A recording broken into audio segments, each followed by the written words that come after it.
જો તમે સોશિયલ મીડિયાનો ઉપયોગ કરતા હશો તો ઇન્સ્ટાગ્રામ પર એક મીમ આવે છે ને મીમના પાછળ એવું બોલવામાં આવે છે કે કોણ હૈ યે લોગ, કહાં સે આતે હૈ યે લોગ. પણ એ ઇન્સ્ટાગ્રામમાં આ પંક્તિઓનો ઉપયોગ એટલા માટે થાય છે કે ત્યાં કંઈ હાસ્યાસ્પદ વસ્તુ હોય, હસવા જેવું કંઈક હોય. પણ ગુજરાતમાં માનવતા મરી પરવાળી હોય એવું હવે લાગી રહ્યું છે. હું એટલા માટે કહી રહી છું કારણ કે જમ્મુ કાશ્મીરના પહેલગામમાં આતંકી હુમલો થયો, એમાં ગુજરાતમાં પણ ભાવનગરના, સુરતના 3 જેટલા લોકોના કમકમાટી ભર્યા મોત થયા છે આતંકી હુમલામાં. અને આ બધાની વચ્ચે જે આતંકી હુમલામાં જે લોકોના મોત થયા છે એવા પરિવારજનોને આશ્વાસન આપવાની જગ્યાએ રાજકોટની ભારતીય જનતા પાર્ટીની મહિલા નેતાઓ જન્મદિવસની હર્ષોલ્લાસભેર ઉજવણી કરી રહી છે.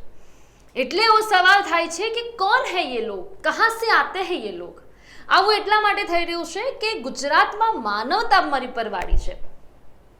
અને આવું એક વખત નથી. રાજકોટની મહિલા નેતાઓ ભારતીય જનતા પાર્ટીની ખાસ એ હર હંમેશ એક ચર્ચાનો વિષય રહેતી હોય છે. એ હર હંમેશ આવા એક મુદ્દામાં, આવા એક દ્રષ્ટિકોણમાં સંકળાયેલી હોય છે જેને જોઈને એક વખત તો એવું થાય કે આ લોકોને ખબર નથી પડતી કે ખરેખર આપણા દેશમાં શું ચાલી રહ્યું છે. આવા નેતાઓની, એવા લોકોને જરૂર છે જે લોકોએ પહેલગામમાં પોતાનો પરિવાર ગુમાવ્યો છે, પોતાના કહેવાય કે ઘરના લોકોને ગુમાવ્યા છે, એવા લોકોને એમની જરૂર છે. છતાં પણ આ લોકો શું કરી રહ્યા છે? રાજકોટમાં બેસીને પોતાના જન્મદિવસની ઉજવણી કરી રહ્યા છે, જ્યાં લોકોના પરિવારજનો મોતને ઘાટ ઉતર્યા છે અને ત્યાં ઠીઠી ઠાઠા કરીને આ પરિવારજનો ના ઉપર કદાચ એ લોકો હસતા હોય તેવું લાગી રહ્યું છે. કારણ કે રાષ્ટ્રીય શોક છે આ તો. દરેક લોકો હેરાન પરેશાન છે કે આખરે લોકોને સજા ક્યારે મળશે, જે લોકોએ હિન્દુ લોકો સમજીને જે લોકોને મારી નાખ્યા છે એના પર. હવે તમને હું નામ આપીશ તો તમે કદાચ ચોંકી જશો કે ખરેખર પૂર્વ મુખ્યમંત્રી વિજય રૂપાણીના ધર્મપત્ની આ જન્મદિવસની ઉજવણીમાં જોવા મળે છે, ઉજવણી કરી રહ્યા છે. હાલાકી પૂર્વ મુખ્યમંત્રી વિજય રૂપાણીના ધર્મપત્ની અહીંયા છે, તો શું એમના ધર્મપત્નીને એ નહીં ખબર હોય કે આપણા ભારત દેશમાં અત્યારે શું પરિસ્થિતિ છે? શું આવી પરિસ્થિતિમાં હસવાની જરૂર છે કે એ પરિવારજનોનો સહારો બનવાની જરૂર છે? ખરેખર આવા સમયે આ મહિલા નેતાઓની એ પરિવારજનોની જરૂર છે. પરંતુ આ લોકો શું કરી રહ્યા છે?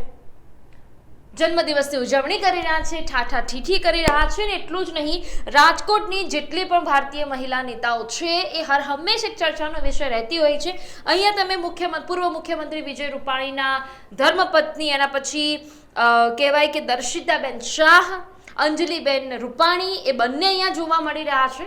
તો સવાલ એ થઈ રહ્યો છે કે આખો ભારત દેશ એ ચર્ચામાં છે કે જમ્મુ કાશ્મીરના પહેલગામમાં જે થયું છે આતંકી હુમલો, એમાં હિન્દુ ભાઈ અને બહેનોને મારી નાખવામાં આવ્યા છે. હાલાકી જે મુસ્લિમ ભાઈઓ છે એ પણ સરકારને સમર્થન આપી રહ્યા છે. એ પણ એવું કહી રહ્યા છે કે પાકિસ્તાનથી અમને કંઈ લેવા દેવા નથી. એ બિરાદરી, જે મુસ્લિમ લોકોએ, જે આતંકી મુસ્લિમ લોકોએ આમ હિન્દુ ભાઈઓને માર્યા છે, એમને પણ સજા આપો. જે હિન્દુ કરીને લોકોને માર્યા છે, તો મુસ્લિમ ભાઈઓ આના સમર્થનમાં છે, તો પછી ભારતીય જનતા પાર્ટીના જે મહિલા નેતાઓ છે એમને શું બર્થડેની પડી છે? ભાઈ, તમે દેશની પરિસ્થિતિ તો જુઓ કે દેશમાં શું થઈ રહ્યું છે. અને પછી તમે જાહેર આ સોશિયલ મીડિયામાં અપલોડ કરેલા ફોટો છે, સોશિયલ મીડિયામાં આ વિડીયો પોસ્ટ કરવામાં આવ્યો છે, જેમાં અંજલિબેન રૂપાણી, દર્શિતાબેન શાહ બર્થડેની ઉજવણી કરતા જોવા મળી રહ્યા છે. તમામ ભારતીય જનતા પાર્ટીની જે મહિલા નેતાઓ છે તે ઉજવણી કરતી જોવા મળી રહી છે. હવે મારે તમને એટલું જ કહેવું છે કે હવે કેક કપાઈ ગયો, તમારી જન્મદિવસની ઉજવણી થઈ ગઈ, તો હવે એક વખત એ પરિવારની મુલાકાત લેજો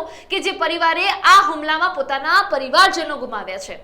કારણ કે તમને તો શું, તમે તો મોઢું મીઠું કરી લીધું, પણ જેના મોઢા આગળથી કોળિયો છીનવાઈ ગયો છે, જે કમાવનાર હતો એ વ્યક્તિ મરી ગયો છે. એ વ્યક્તિ મરી ગયો કે એ વ્યક્તિ, એ બાપે સપના જોયા હતા કે મારી દીકરી મોટી થઈને ડોક્ટર બનશે, મારો દીકરો મોટો થઈને એન્જિનિયર બનશે. એ બાપ, એ દીકરીએ પોતાના બાપનો છાયો ગુમાવી દીધો. અને તમે એ રાષ્ટ્રીય શોક નથી મનાવતા, પરંતુ તમારા જન્મદિવસ મનાવી રહ્યા છો. જો તમારો જન્મદિવસ ઉજવાઈ ગયો હોય, જો કેક કપાઈ ગઈ હોય, જો કેક ખવાઈ ગઈ હોય, તમારી ધીંગા મસ્તી પૂરી થઈ ગઈ હોય, તો કોઈક વખત સમય કાઢીને એ ભાવનગરના પરિવારજનોનો મુલાકાત લેજો, એ સુરતના પરિવારજનોનો મુલાકાત લેજો કે જેમને સ્વજનો ગુમાવ્યા છે આતંકી હુમલામાં. હવે આ મુદ્દા પર આપનું શું કહેવું છે? શું તમને લાગી રહ્યું છે કે ભારતીય જનતા પાર્ટીની રાજકોટની જે મહિલા નેતાઓ છે એમનું આ સમય જન્મદિવસ મનાવવો યોગ્ય સમય હતો? આ મુદ્દે આપનું શું કહેવું છે અમને કમેન્ટમાં અવશ્ય જણાવજો. અને હજુ સુધી આપે લાઈવ 24 ન્યૂઝને સબસ્ક્રાઇબ નથી કરી તો હાલ સબસ્ક્રાઇબ કરી લેજો.